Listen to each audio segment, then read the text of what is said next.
अच्छा बेटा जी, question number 46 है। कह रहा है कि the complex number w is denoted by w is equal to minus half plus iota under root 3/2। Find the modulus and argument of w। हम find out कर लेते हैं।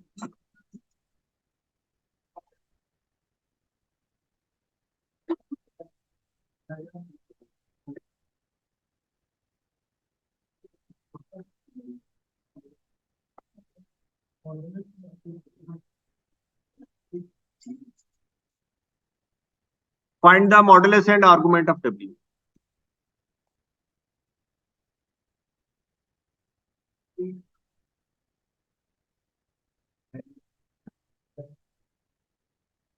एक ही दफा कैलकुलेटर में डालें, इसका आंसर 1 आ गया। अब इसका आर्गुमेंट निकालना है।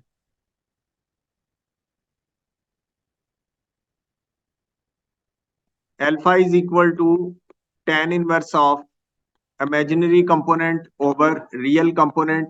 कितना बन गया? 60 डिग्री। अब ये क्वाड्रेंट नंबर कौन सा है? तो आर्गुमेंट इसका बन जाएगा 120 डिग्री। ये ले जी, ये हमने दोनों चीजें बना के रख ली। अब पार्ट नंबर 2 में क्या कह रहा है? हाँ जी, ठीक है। अब मैंने कहा था कि मॉडुलस और आर्गुमेंट अगर निकलवा ले तो ई की फॉर्म में लिख लें।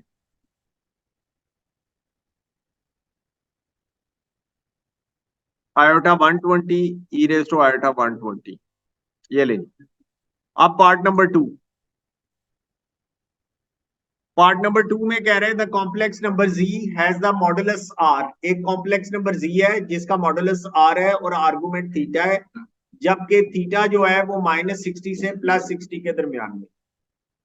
कहते हैं कि state the modulus and argument of wz and modulus and argument of z over w। अच्छा जी, wz। अच्छा जी, कह रहे हैं z कॉम्प्लेक्स नंबर है जी, मॉडुलस r है और आर्गुमेंट उसका थीटा है। ये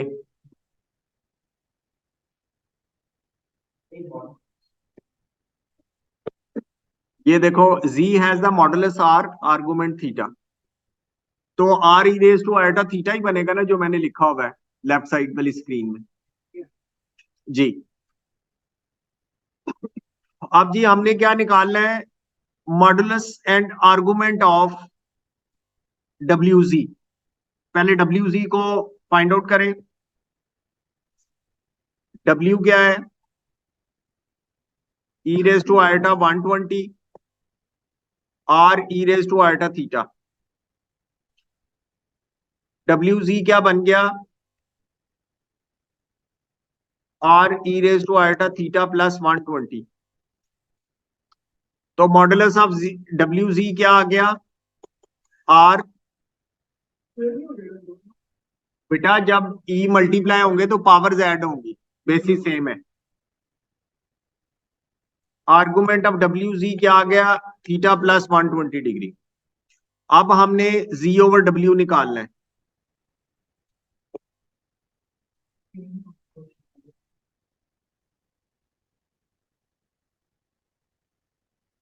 z over w is equal to r e raise to iota theta over e raise to iota 120 r e raise to iota theta minus 120 degree. तो modulus of z over w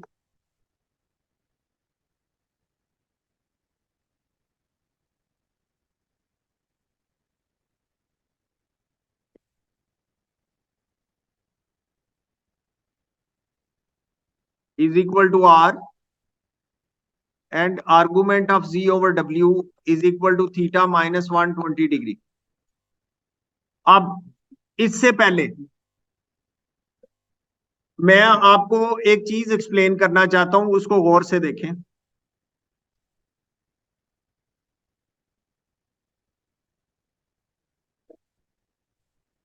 minus 60 से plus 60 theta की range दी हुई है।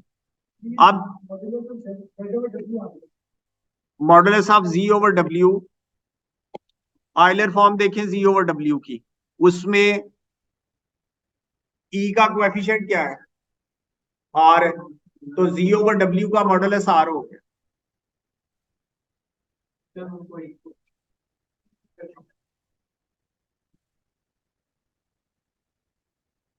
आप ये देखें जी, कहते हैं कि hence explain why in an Argand diagram part number 3 है the points representing z, wz एंड z over w are the vertices of an equilateral triangle. अब कंपैरिजन किसका हो रहा है, डिस्कशन किसकी हो रही है, पार्ट नंबर 3 में z की, zw की और z over w की। ठीक है, अब अभी आपने बताया है कि इन तीनों के मॉडुलस सेम है, z का मॉडुलस भी आ रहा है, जी डब्ल्यू का भी आ रहा है, जी ओवर डब्ल्यू का भी आ रहा है। क्या इनकी पोल से लेंथ सेम है, क्या इनकी पोल से लेंथ सेम है? मॉडुलस क्या होता है, length from the pole, origin से लेंथ सेम है। अब z और जी डब्ल्यू के आर्गुमेंट में 120 का डिफरेंस है, इसी तरह किसी दो को आप पकड़ ले, उनके आर्गुमेंट्स में 120 का डिफरेंस है। जी, अब आप कंपैरिजन करें जी एंड जी ओवर डब्ल्यू को, तो क्या इनके आर्गुमेंट्स में 120 का डिफरेंस है? अच्छा, जी ओवर डब्ल्यू में ज्यादा है, अभी हम देखते हैं। आप ये देखें कि आप थीटा को लेट कर लें 10 डिग्री, क्योंकि उसने कहा ना theta should be in between -182 plus -62 plus 60, ये कह रहा है, कहा था ना उसने क्वेश्चन में।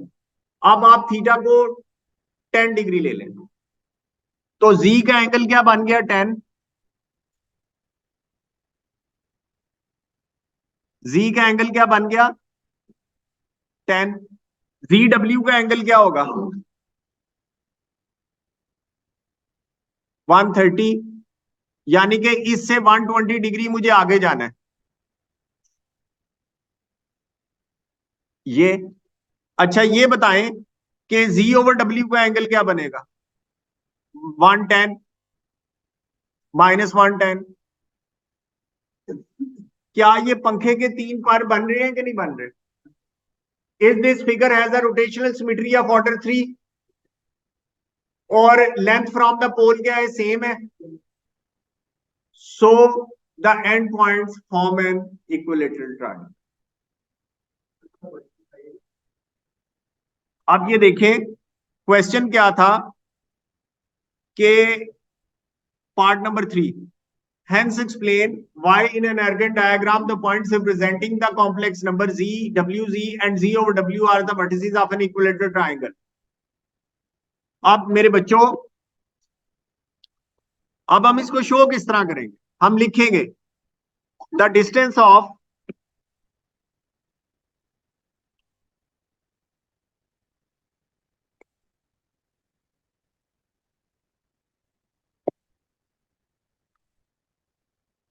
From the pole is equal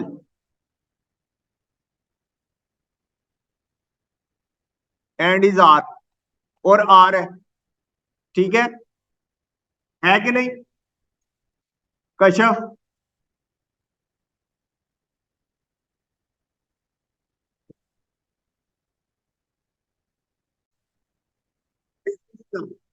the angle between the three complex numbers is 120 degree।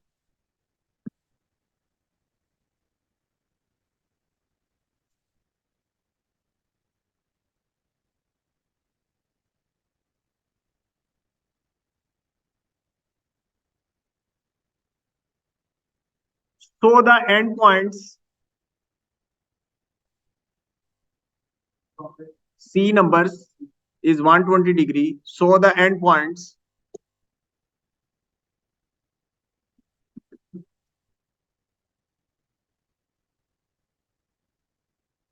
form an equilateral triangle.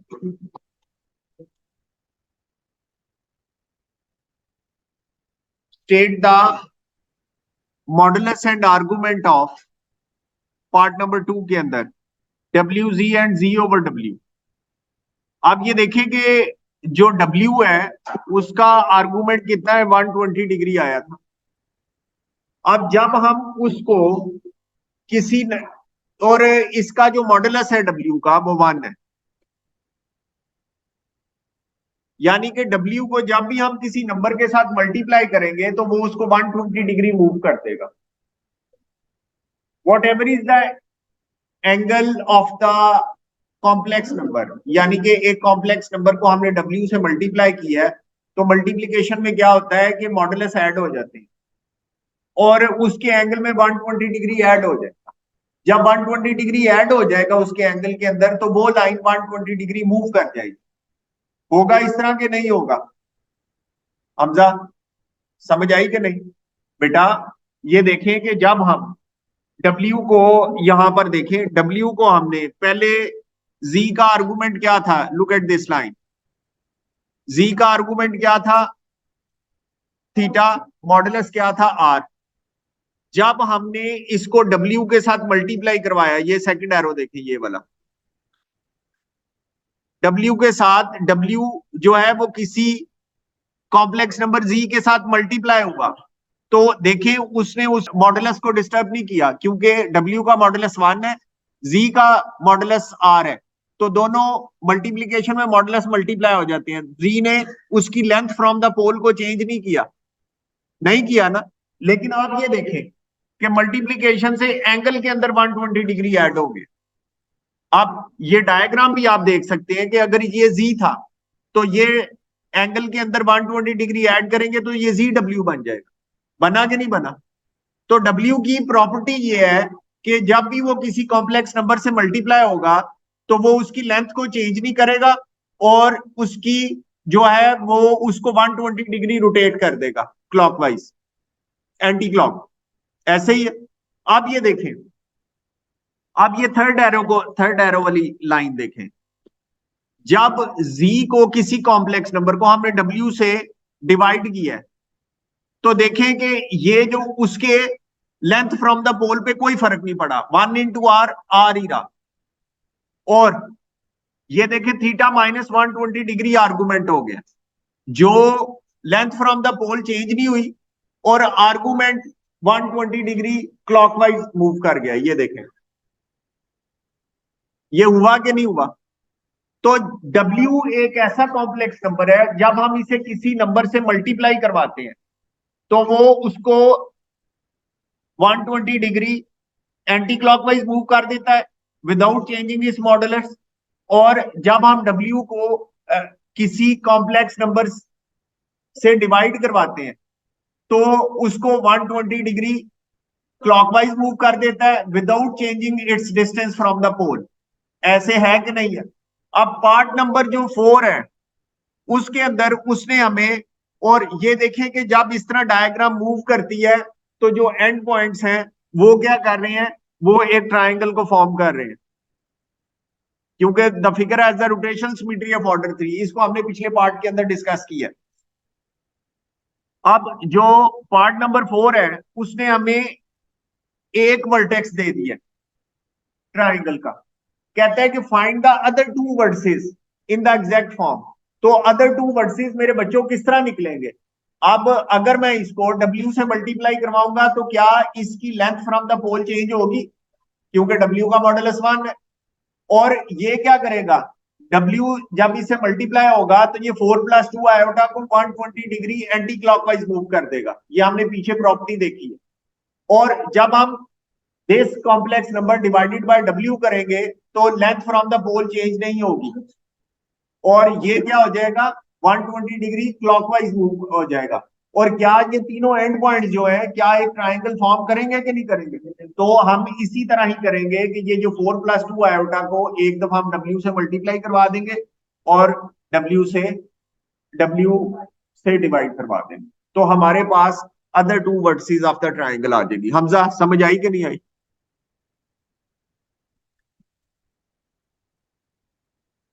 अब पार्ट नंबर 4 में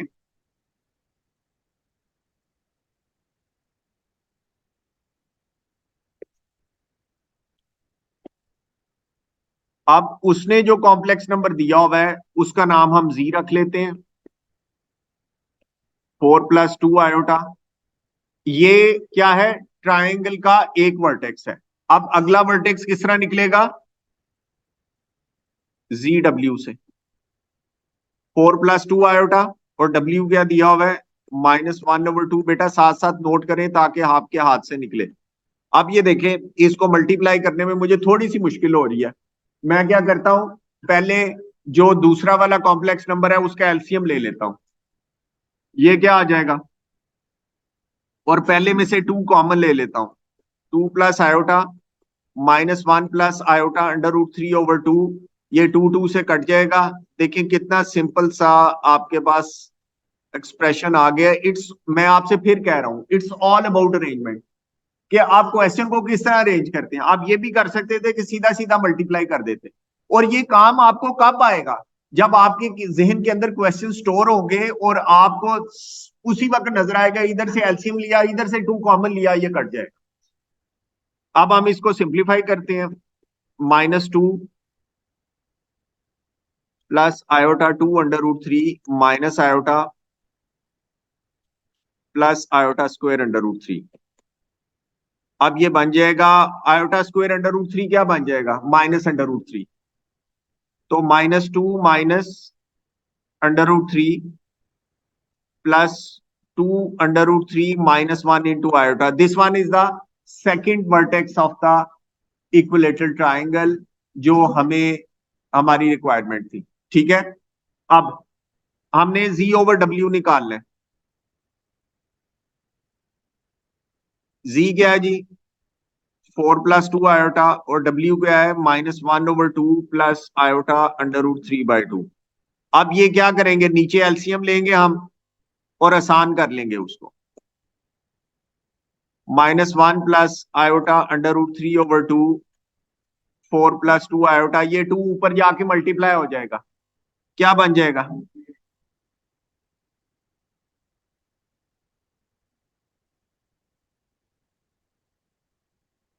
अब हम इसका कॉन्जुगेट ले लेंगे। इस कॉन्जुगेट से, डिनोमिनेटर के कॉन्जुगेट से मल्टीप्लाई करवाएंगे ताकि हमें रियल और इमेजिनरी पार्ट्स नजर आए, साफ साफ सेपरेटली नजर आए।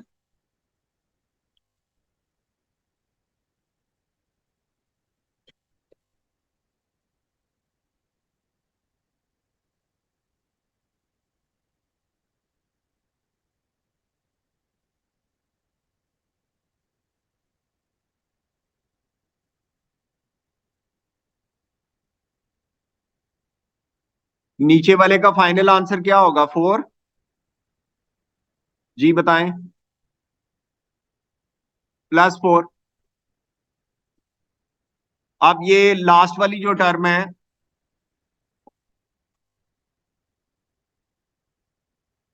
इसके अंदर ये वाली, ये क्या हो जाएगा? +4/√3। आयोटा² -1 होता है, माइनस इंटू माइनस प्लस हो जाएगा। -8 +4/√3, और प्लस -8/√3 -4 इंटू आयोटा। अब ये देखिए ऊपर सब में 4 कॉमन है, हर टर्म के अंदर 4 है। ऊपर से कॉमन लेके नीचे से कैंसिल कर दें। -2 +√3 -2/√3 -1 आयोटा। ये जी थर्ड वर्टेक्स आ गया। ये इस तरह क्वेश्चन होना है। Question number 8. The complex number Z and W satisfy the equation Z plus 1 plus iota into W is equal to iota, and 1 minus iota into Z plus iota W is equal to 1. अब वो कहते हैं कि solve the equations for Z and W, simultaneous equations है। हमने Z और W की value find out करनी है, and that should be in the form x plus iota y। ये फर्स्ट पार्ट है जी। हम इसको क्वेश्चन को लेके चलते हैं। This one is question number 8।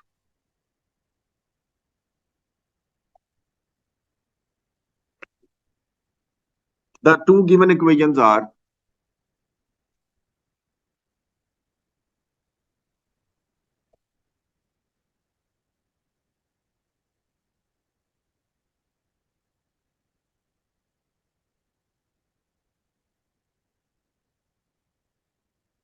ये जी दो इक्वेशंस दी गई हैं, हमने इनको सॉल्व करना है।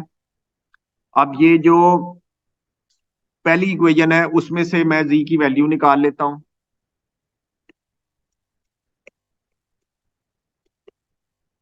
और इसको सेकंड इक्वेशन में पुट कर देता हूं। गलती को नोट करते रहिएगा, अगर देखते रहिएगा गौर से, अगर कोई गलती हुई तो बता दीजिएगा।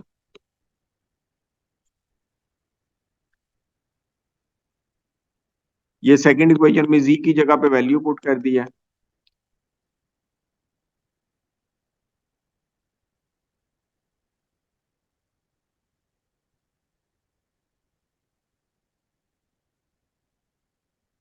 इसको साथ साथ नोट करते जाएं ताकि मेरी अगर किसी जगह पर गलती आती है तो वो हो जाए।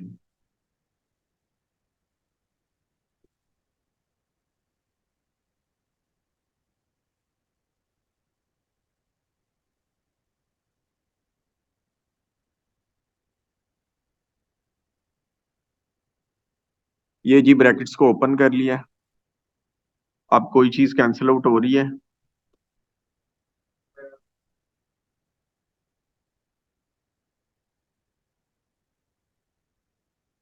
अब ये बन जाएगा iota minus W plus one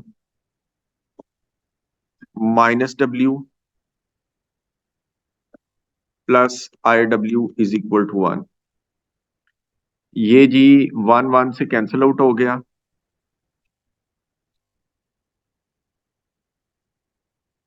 और ये बन गया G minus two plus iota into W minus W minus two W हो जाएगा और उसमें से डब्ल्यू कॉमन लिया, माइनस टू आ गया, is equal to minus iota. ठीक है। अब डब्ल्यू इज इक्वल टू, ये वाला आयोटा जो है राइट साइड पे जाके माइनस आयोटा हो गया। अब iota over two minus iota, मैंने डिवाइड भी कर दिया और माइनस माइनस को कैंसिल आउट भी कर दिया। ठीक है। अब मुझे इसका वो करना है, रैशनलाइज करना है कॉन्जुगेट से।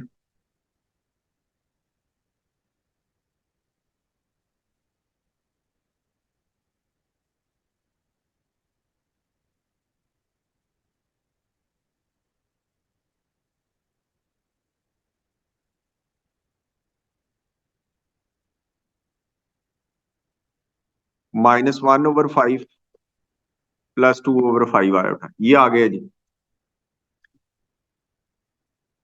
अब मुझे फाइंड आउट करना है जी की वैल्यू, क्योंकि डब्ल्यू मेरे पास आ चुका है।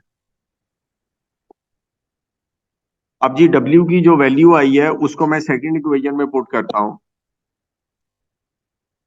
One minus iota into z plus iota into डब्ल्यू की वैल्यू है minus one over five plus two over five iota is equal to one. One minus iota into z minus one over five iota, और iota को अंदर multiply करेंगे तो iota square क्या हो जाएगा, minus one minus two over five is equal to one.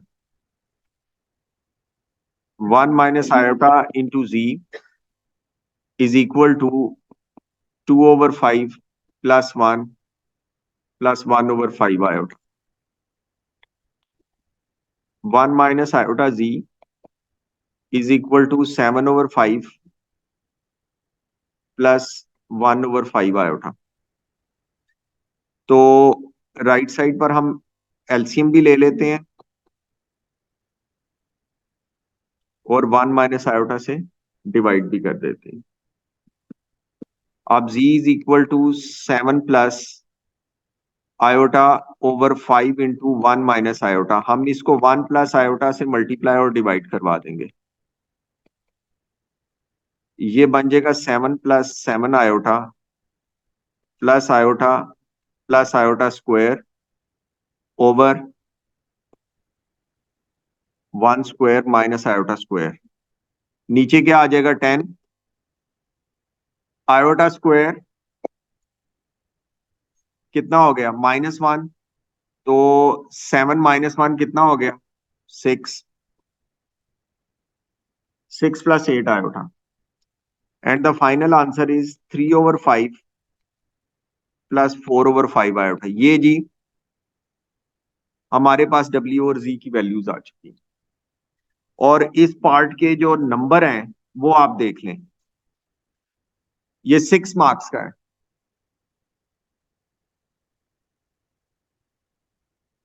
अब जी नेक्स्ट पार्ट है। नेक्स्ट पार्ट को बड़े गौर से देखें।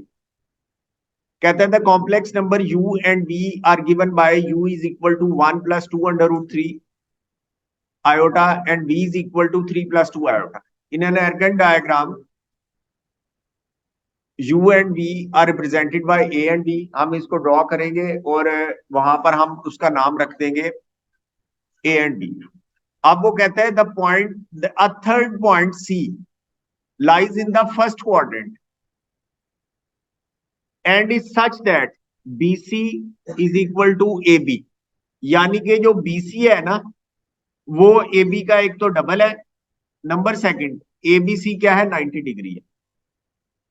सबसे पहले हम इन पॉइंट्स को एर्गन डायग्राम के ऊपर स्केच करते हैं।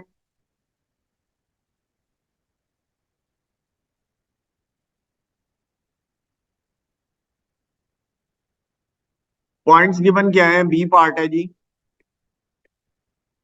u is equal to 1 + 2√3 iota and v is equal to 3 + 2 iota.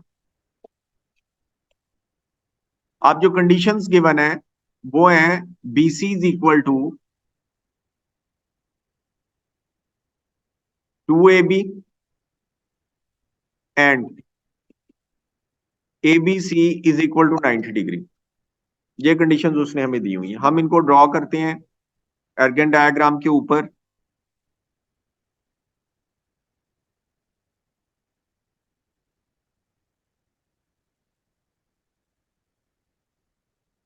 अच्छा जी, ये u is represented by a and v is represented by b।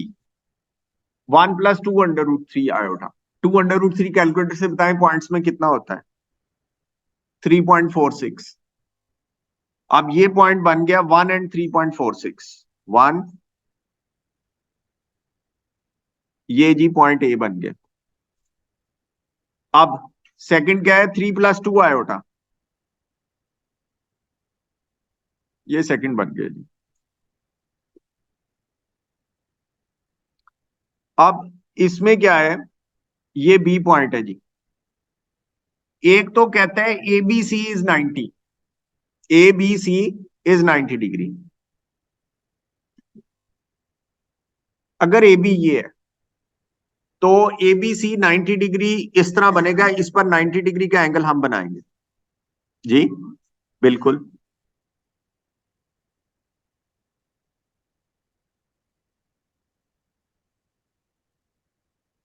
ये जी तकरीबन इस तरह का 90 डिग्री एंगल बनेगा। अब वो कहता है कि बी सी इज 2ab, यानी कि बी का जो सी से फासला है इज डबल ए बी। यानी कि या तो वो यहां पर इस जगह पर किसी जगह पर करके होगा सी, या नीचे होगा। लेकिन उसने कहा है कि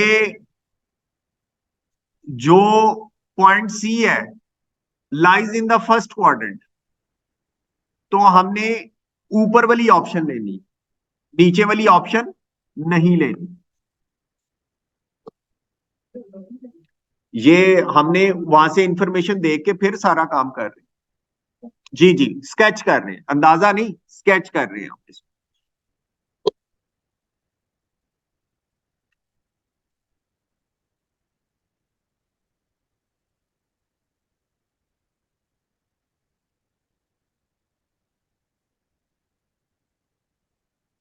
ये जी पॉइंट सी यहां पर किसी जगह पर करके है। और ABC 90 डिग्री है. Can you see a clockwise rotation of 90 degree about point B? Now we will recall the concepts of rotation from O levels.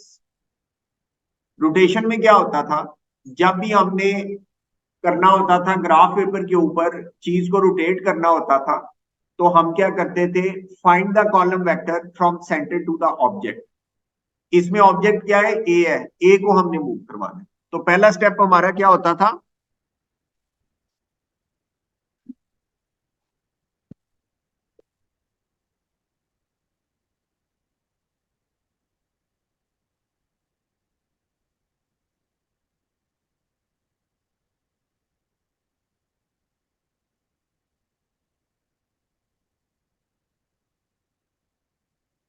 Find the column vector from centre to the object. अब centre क्या है, B है, object तक हमने जाना है. अब मेरे बच्चों ये बताएं, ये लेंथ कितनी है ग्रीन कलर वाली, -2. और ये लेंथ कितनी है, 3.46. 3.4 3.46 -2 है. यानी कि हमने इसको क्या करना है, पॉइंट्स में लेके नहीं जाना, हमने इसके एग्जैक्ट कोऑर्डिनेट्स फाइंड आउट करनी है. तो दिस लेंथ इज 2√3 -2.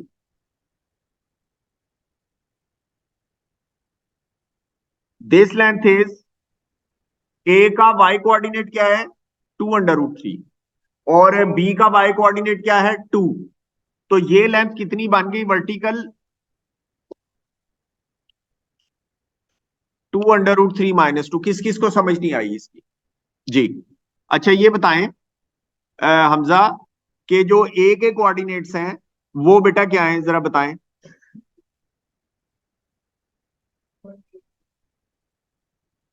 और बी के कोऑर्डिनेट्स क्या है, 3,2. अब जो बी है वो लेवल 2 पे खड़ा है, और सी लेवल जो है वो 2√3 पे खड़ा है. तो दोनों के अंदर वर्टिकल डिस्टेंस कितना होगा, वाई कोऑर्डिनेट्स का डिफरेंस. एक का वाई कोऑर्डिनेट 2, देखें वही लिखा होगा, वर्टिकल डिस्टेंस इज 2√3 -2. ठीक है. अब ये देखें जी, पहला स्टेप हमने कर लिया, find the column vector from centre to the object, and the column vector is -2, 2√3 -2. ये बन गया जी. अब अगला स्टेप क्या होता है रोटेशन में, ये 90 डिग्री क्लॉकवाइज रोटेशन है, दोनों को इंटरचेंज कर देना है. अगर एक्स वाई है, दोनों को इंटरचेंज कर देना है और एक्स का साइन चेंज कर देना है.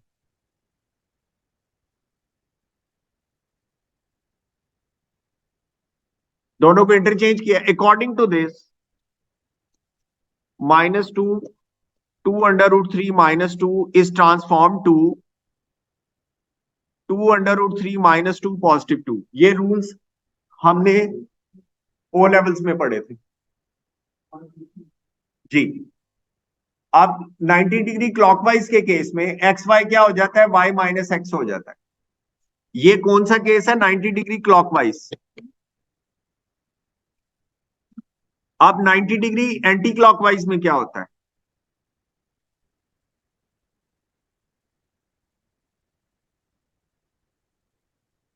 एक्स वाई इंटरचेंज हो जाता है और वाई कोऑर्डिनेट का, वाई का साइन चेंज हो जाता है. ये 90 डिग्री क्लॉकवाइज में आता है. ये in terms of column vectors है. ये 90 डिग्री एंटी क्लॉक, ये 90 डिग्री क्लॉक, ये हमने कर दिया जी. अब हमने क्या करना है, अगर हम, थर्ड स्टेप है जी, at the new column vector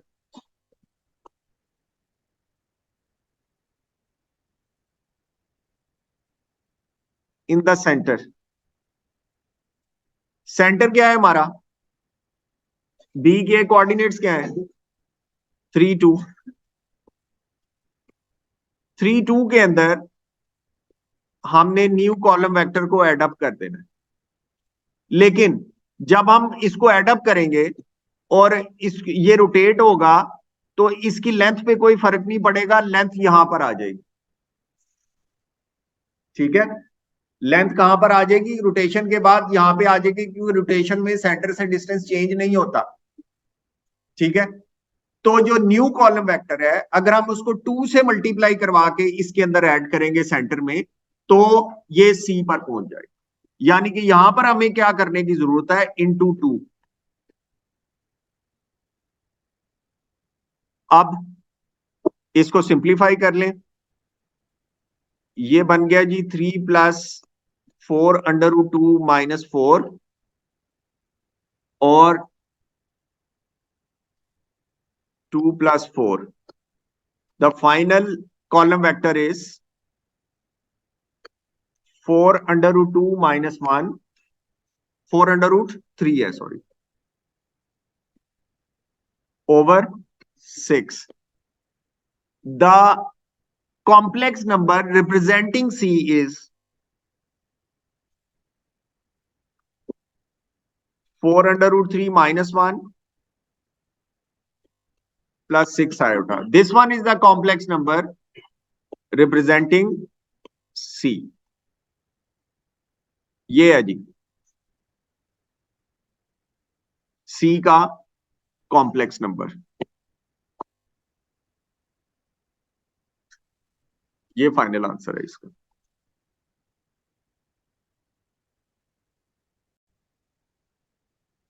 question number 24 है जी, the complex number u and v satisfy the equation u plus 2v is equal to 2 iota and iota u plus v is equal to 3.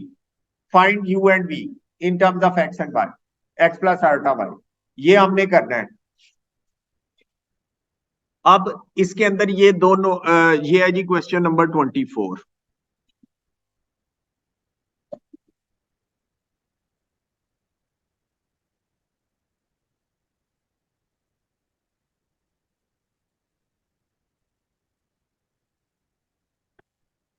The two given equations are u plus 2v is equal to 2 iota and iota u plus v is equal to 3।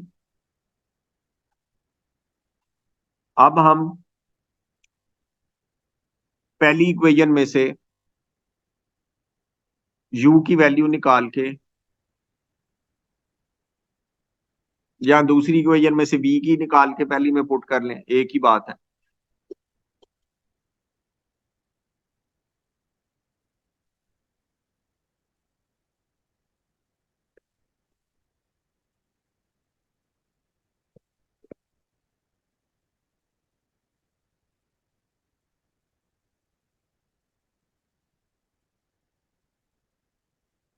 देखें, गलती बता दीजिएगा अगर कोई गलती हो जाएगी तो।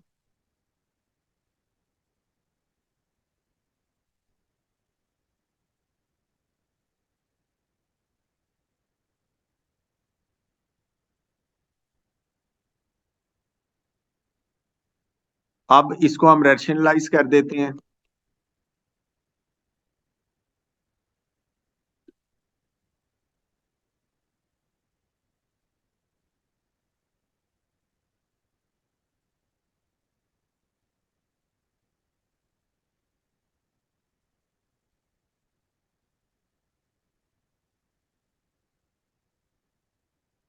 ये जो है -4 -6 कितना हो गया? और -10 आयोटा ओवर 5 ओवर। हाँ जी, तो ये क्या बन गया? -2 आयोटा। अब हम इसको फर्स्ट इक्वेशन में पुट कर देते हैं। -2 iota plus 2v is equal to 2 iota.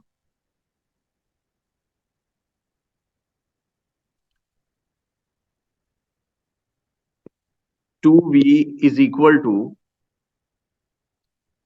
2 plus 4 iota, v is equal to 1 plus 2 iota. ये जी हमारे पास u और v की वैल्यूज आ चुकी हैं।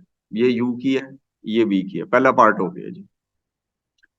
अब हम नेक्स्ट पार्ट की तरफ मूव करते हैं। The next part is on an Argand diagram, sketch the locus representing the complex number z satisfying z plus iota modulus is equal to 1। ये कौन सी शेप बन रही है? सर्कल है, सेंटर क्या है? 0 1 और रेडियस क्या है? 1। 0 -1 सेंटर है। यानी कि हम सेंटर किस तरह निकालेंगे? z plus i is equal to 0, z is equal to minus i, point बन गया 0 -1। इसको हम किस तरह डी कोड किस तरह करेंगे? इसको डी कोड हम किस तरह करेंगे? इसको हम डी कोड किस तरह करेंगे? The distance of z from 0 -1 is equal to 1। ये हो गया। अब उसके बाद कहते हैं कि and the locus representing the complex number w, ये दिया हुआ है। सबसे पहले हम w -2 को 0 के इक्वल पुट करेंगे। w इज इक्वल टू 2 आ गया। हमारा रेफरेंस पॉइंट बन गया 2,0। 2,0 से 3π/4 का एंगल बनेगा 35 डिग्री का, 135 डिग्री का।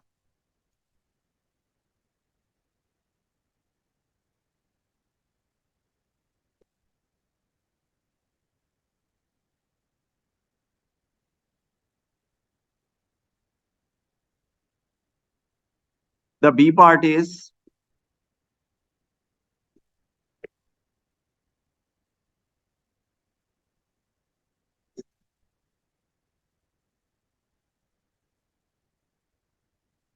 बेटा जी ये क्वेश्चन नंबर 24 है।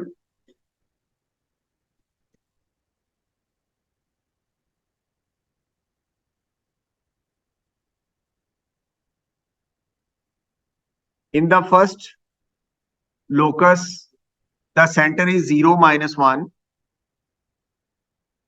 the radius is 1,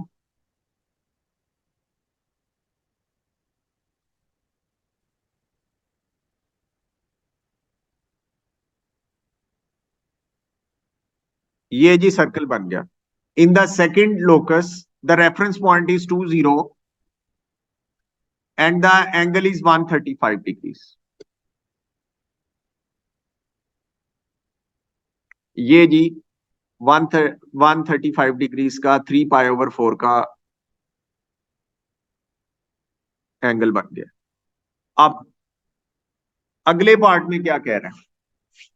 कह रहा है कि find the least value of z minus w। यानी कि w क्या है? w जी ये लाइन है 3π/4 की, और z क्या है? ये सर्कल है। अब वो कहते हैं कि find the least value of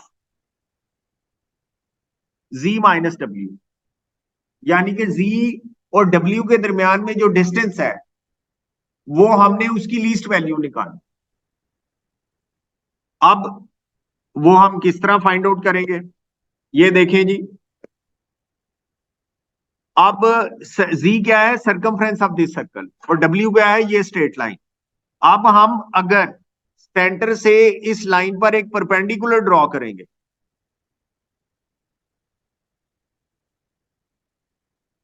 तो this one is the minimum distance.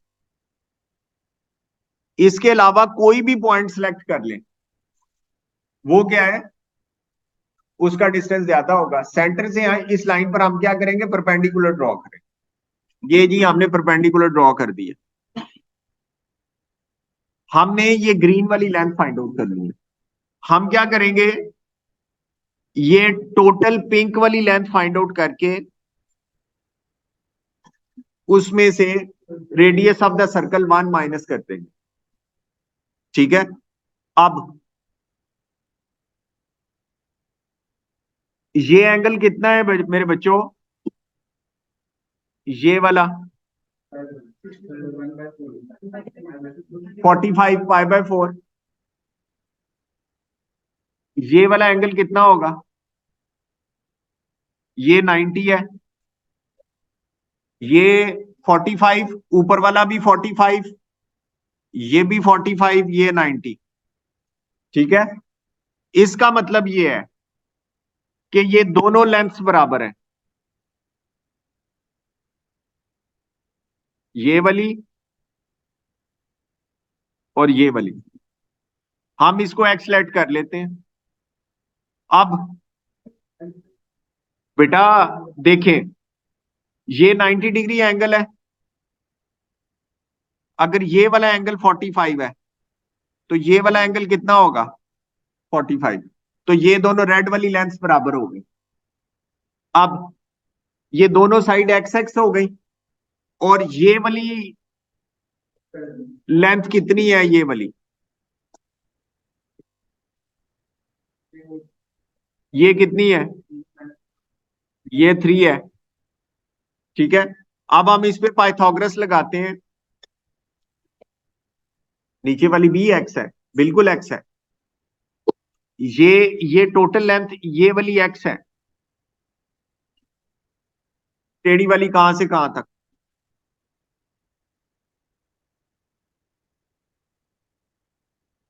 लेकिन हमें उस ट्राइंगल में जाके ये जो हमारी ग्रीन वाली लेंथ है ये निकल आएगी।